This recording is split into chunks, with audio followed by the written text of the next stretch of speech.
Ազնավուրը զոհվեց Մարտունու դարպասները պաշտպանելիս։ Թշնամին չկարողացավ մտնել այդ քաղաք։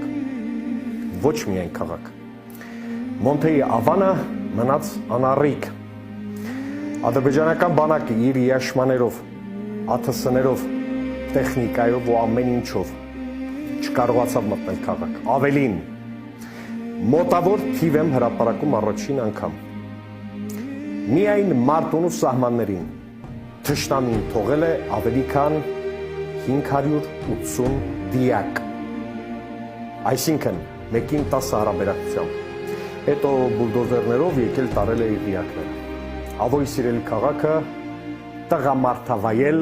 և հերոսաբար կռվեց մինչև վերջ, իսկ եթե Մարտակերտում խոցված չլինեինք,